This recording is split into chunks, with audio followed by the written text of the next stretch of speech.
Rumors continue to connect Dylan Cease to the Atlanta Braves. Last we heard from John Morosi, they are a finalist as these things heat up.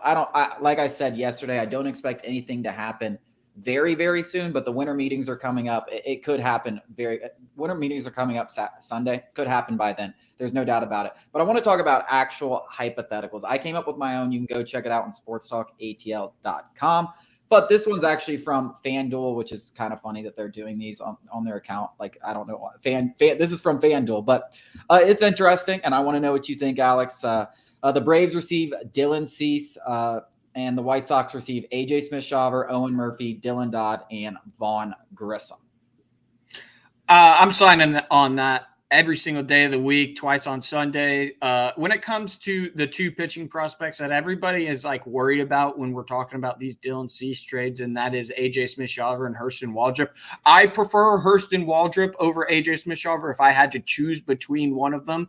Now, I think that, the whole idea of we can't include both of them it is just asinine, because if you have a chance to get a frontline starter like Dylan Cease, an ace with 2 years of control, two cheap years of control, you do it every single day of the week when you're a club like the Braves who have World Series aspirations. You can't, and I know everybody's like, you can't sacrifice tomorrow for today. Listen, there's no guaranteeing that AJ Smith-Shawver and Hurston Waldrop are going to contribute at the major league level ever. We just saw two examples of that earlier this month, and trading Kyle Wright and Michael Soroka. Like, there is no guaranteeing that these prospects realize their full potential.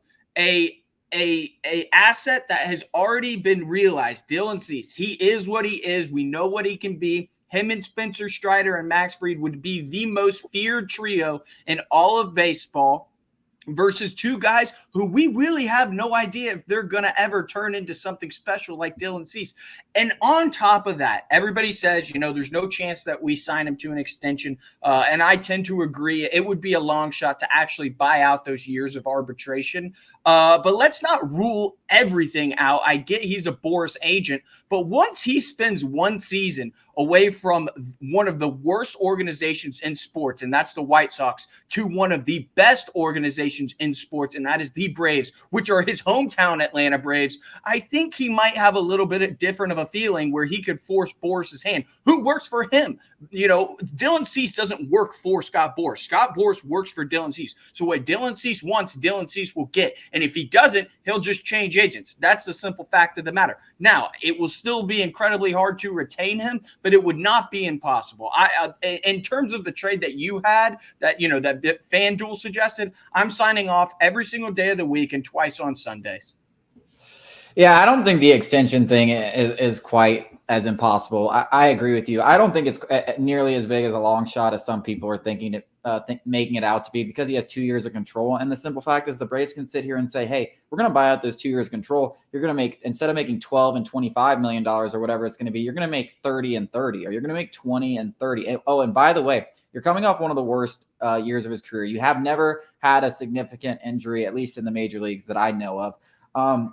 If you sustain one of those over these next 2 years, your value is going to be severely diminished. We are locking you in. I actually think not only could they come up with an extension, I think it would benefit Dylan Cease for him to be extended, and I think he would like to be here. Like, I actually think, like, everyone wants to act and be like, oh, Ronald Acuna got robbed and blah, blah, blah. They're robbing this kid from Milwaukee that just signed it. That guy's never played in AAA. He could tear his ACL next year, and now he's got $80 million to sit on. That's generational wealth. Like, what are you talking about? So I disagree on the proponent of the extension being highly unlikely. Now, will it be harder with Scott Boras? There's no doubt about it. But I do think there's a possibility there for the Braves to sign an extension. And I don't think they would be this deep into trade talks if they didn't think there was that possibility. And also, in terms of this trade from FanDuel, anything without Hurston Waldrop and AJ Smith-Shawver, you can sign up. You can take the rest of the guys. There's just nothing else here really to get that excited about. You look at all these Braves pitching prospect outside of those two guys, there's a likelihood that none of them even pitch in a major league rotation for more than 5 years. It's probably more likely than not. I'm just being honest. That's what people don't realize. Like, for any of these guys to be consistent major league pitchers in the rotation for more than 5 years, probably more chance of it not that everyone else in this Braves organization does not turn in it as we stand today, outside of those top two guys. So anything else, obviously, I think Vaughn Grisham's a good piece. I would love to try him out in left field, but at the end of the day, you can get a left fielder and be just fine when you're talking about a guy like Dylan Cease. And this pitching staff, this rotation needs a lot more help than we do offensively. So anything without them, personally, I don't think that's going to be enough to get the job done. The question was, who says no? So I think it's going to be the White Sox. If I'm the White Sox, I'm pretty much standing firm on A.J. Smith-Shawver and Hurston Waldrop. And I really firmly believe this. And I know there's going to be a lot of Braves guys and Twitter accounts that people watch this show or maybe hear things that come up with hypotheticals, and you look at it and you're like, oh, yeah, I would do that. And it's like, yeah, there's a reason why you would do that, because it's a good trade in your favor. And not like, yes, I would do all of these trades. I'm not coming up with hypotheticals that I'm trying to come up with the hypotheticals that work. And I really do believe this deal will come down to whether they want to include A.J. Smith-Shawver and Hurston Waldrop. Now, the only other thing I could see is if they go Elder Waldrop or Elder Shawver and Grissom, maybe that could maybe that. But I really think it'll probably come down to including at least two of Elder, Waldrop, and Smith-Shawver. Yeah, I think a good deal. Especially in this case. Listen, we're not dealing with the Oakland Athletics anymore, guys. We're not going to fleece the White Sox for Dylan Cease. We're not going to be able to give them chump change. A good deal, this deal that we're talking about, a good deal, both teams are going to walk away feeling like they didn't absolutely get the best of the deal. That's just what's going to happen. So the Braves are going to have to give up value to get value.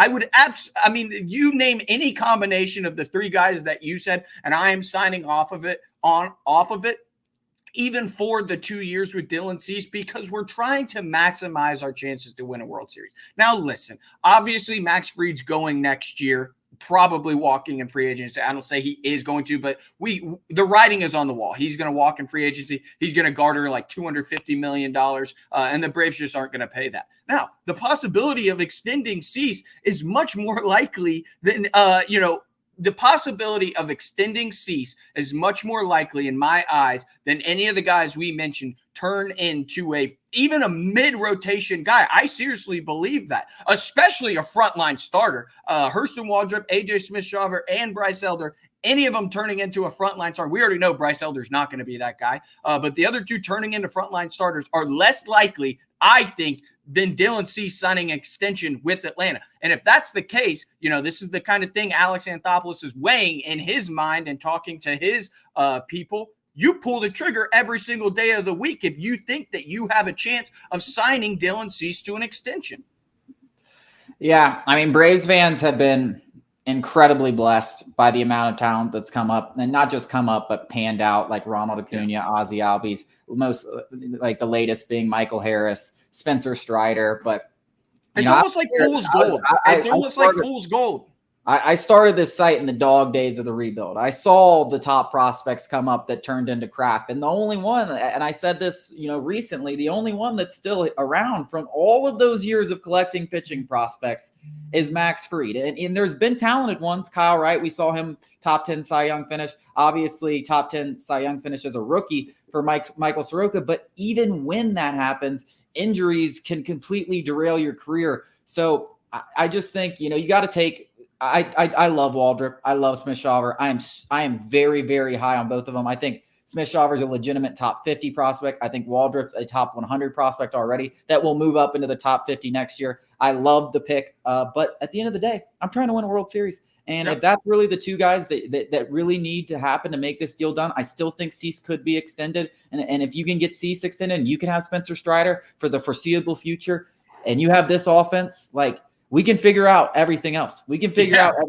So that's my opinion. I know a lot of people have commented when we talked about Dylan Cease, Waldrop and A.J. Smith-Shawver is too much. Well, to each their own. own. I don't think it is. And I think, like I said, to start this piece, or to, a few minutes ago, I think that's what it's going to come down to, because someone else has more pitching prospects, and they can give up three guys that are just as similar. Two top 100 prospects. That's out there for Dylan Cease. It's not just Braves fans. It's fans everywhere across this country. They're overvaluing their prospects and what they just think they're going to work out. I'm telling you to stop it. When you've got a proven commodity and Dylan Cease, you pull the trigger every single day of the week and twice on Sundays, Chase. Yeah. Well, coming up after the break, is Aaron Rodgers going to play against the Falcons?